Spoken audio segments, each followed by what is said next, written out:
California. Welcome back, ladies and gentlemen. Our Global Outlook is sponsored by Maury's monthly newsletter, Global Outlook. You can get your own complimentary copy by calling Carolyn at the number below. Iran's Supreme Leader Khomeini says the third Intifada has begun against Israel, as he calls the Jewish state a fake state. And Trump was right again as riots break out across Sweden. After he mentions this, leftists go crazy, and the riots happen that night. Le Pen refuses to wear a hijab and cancels a meeting with a key Arab leader. And the beauties of socialism, as starving Venezuelans see one upside to socialism: weight loss. 19 pounds per person. So I guess you can call that the Maduro weight loss program. Oh, absolutely. Lose 19 pounds in a year, and it's free. That's a pretty good combination. Somebody can make some money on that. It is sad, though, is it not? It's pathetic. Venezuela should be one of the richest countries in the hemisphere. But they are. In having the largest amount of oil between the normal type of oil that you have in shales, but they also have the kind of oil that you have in Canada, the underwater oil. You know who's the richest person in Venezuela? No. Mrs. Hugo Chavez. Yeah. Seriously. Yeah, she's got billions. Well, because he's raped the country, basically. Well, he did. I mean, I'm surprised. And how come all these Sean Penns and Danny Glovers and all these other lefties that loved Chavez and, wrapped their arms around Venezuela, how come you don't see them now talking about that? I mean, I know the answer to that question, but it's a little bit rhetorical. Well, I don't let that get to me because I know the kind of people they are. They got no brains. They're lucky. They're in the entertainment business, and there are a bunch of idiots out there who will watch them because they think that's entertainment. Where you don't need to create your own work. You just read somebody else's work. And exactly. Anyways, the third Intifada. Now, our good friends from Iran, whom we just gave 100 and some odd put the quotation marks around the good friends. $billion, yeah, freed up the sanctions and put them on a pathway to their nuclear bomb. And now they have intercontinental ballistic missiles that they're showing off to the world. Now they're talking about the third Intifada and wiping out the Jewish state. And he says it's a fake state. I find it funny that the Iranians and the militants in ISIS, they tend to pick up the Democrat propaganda and use it perfectly. Have you noticed that? Yeah, well, I have noticed that. And the real hate is really between the Shias and the Sunnis. If you notice in Iraq, the Shias are still the majority. And under Saddam Hussein, they were murdered, they were abused, and so on. Now, they're the kingpins, and they're doing the same thing to the Sunnis. That whole Middle East, I attribute that to Obama. When you had the dictators, even a wretch, even a wretch like Saddam Hussein is bad. Yeah. You had that place under control. You had balance. Unfortunately, the people there are used to having dictators, and on that June 9th speech that Obama made from Cairo saying, now we're going to, knowing full well that the Muslim Brotherhood was going to take over, which he was very happy to see happen. Oh, absolutely. They backed, what was his name?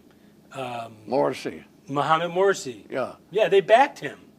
Oh, there's no question. And Gaddafi said, if you come in here and you overthrow my government and you overthrow my leadership, you're going to have the worst kind of problem you ever imagined. He was right there, too. Well, thank God for Assisi in Egypt.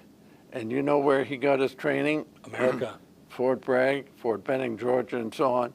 And you know that That has to be one of the most amazing stories of the last 100 years, how he was able to pull off what he pulled off and take Egypt back. Yeah, he was a soldier, a low-grade officer. How he was able to, he was brought in at some low-level job, and he worked his way in, you're absolutely right, in a very short period of time.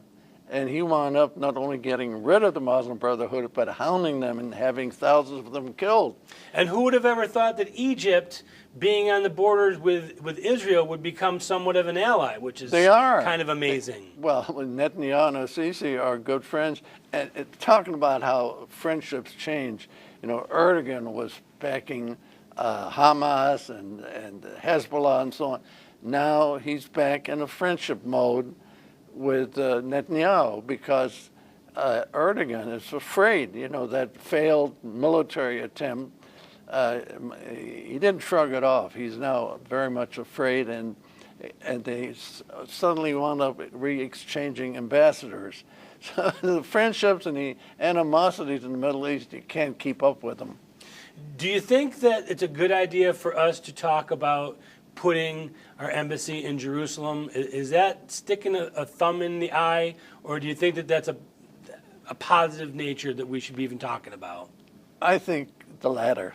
You know, you may be surprised to hear me say that because, you know, I'm very strong on Israel. It wouldn't mean anything. There'd be a lot of troubles that the Instigated for no gain. It's perfectly said. That's exactly right. Let it be where it is, and I think that President Trump keep building settlements in Judea and Samaria. You know, you showed me a fabulous map there. Anybody would see that if that area, which they call the West Bank, which was known in the Bible as Judea and Samaria, if you had take that away from Israel and the Israel military who is controlling it, Israel would be out of business because the airport would be it'd be 10 miles away from the Mediterranean Sea. They would cut Israel in half overnight. You'd have ISIS there the next day, and they would be infiltrating in this little tiny state of Israel, which is about the size of New Jersey. And I think Netanyahu is just doing the right thing. I'll tell you, the one nation that breathed a gigantic sigh of relief on November the 9th was Israel, when they saw that Donald Obama, J. Trump. Well, they saw that Obama's attempt to destroy Israel wasn't going to happen, and his, you know, the fact that he's got a Jewish daughter, son-in-law, but also a daughter. And he's hardcore.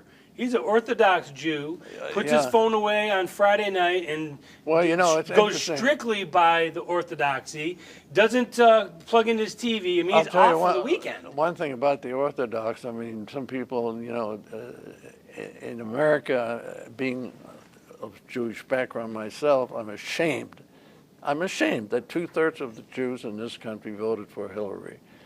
I can assure you that 90% of the Orthodox Jews voted for Trump. Maybe even higher than that. Yeah, well, that's like the Christian evangelists. The Christian evangelists are more loyal than the Jews are to their own people. There's no question about it. And I think I told you that I was a founder of the International Fellowship of Christians and Jews. They collect $1.2 billion every year for people that are poor and can't help themselves in Israel. And guess where 95% of that money is coming from? Evangelicals. Yes, sir.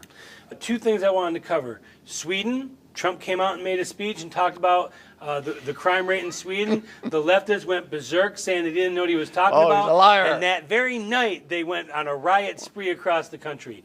And Marie Le Pen, who looks like may have a chance to win in France, which is amazing, refuses to give in to an Arab leader and wear their clothing, the hijab or whatever they want to call it. What do you make of these developments? Well, first of all, Sweden was a stupid country. They were the ones that, they have a population of 6-7 million, and they brought in a whole bunch of these people from the Middle East, and they're all over the place right now. And Sweden is sweating bullets because they don't know what they're going to do about it. And as far as Marine Le Pen, yeah, I think she's got a chance. If you have one more outbreak, as you've had in France almost every day now, you don't hear them all. They've now built a fence around the Eiffel Tower because they're afraid somebody's going to try to destroy that. I think she's got a chance. I think people are afraid, just like I think... Shouldn't they be ashamed of themselves building walls, those French leftists, them? Yeah. Those racist... Angela Merkel, I think, will be defeated. The only trouble is the guy that's running, I keep my eye on Germany very carefully, my fatherland, if I shamefully say. And the fact is that this is really funny in a way. The guy that's running on the party that is against allowing more Muslims in there and all the things that you would think would help him get votes. He's calling the party the NPD, the Nationalische Partei Deutschland, National Party of Germany. Well, the old Nazis were called NSDAP.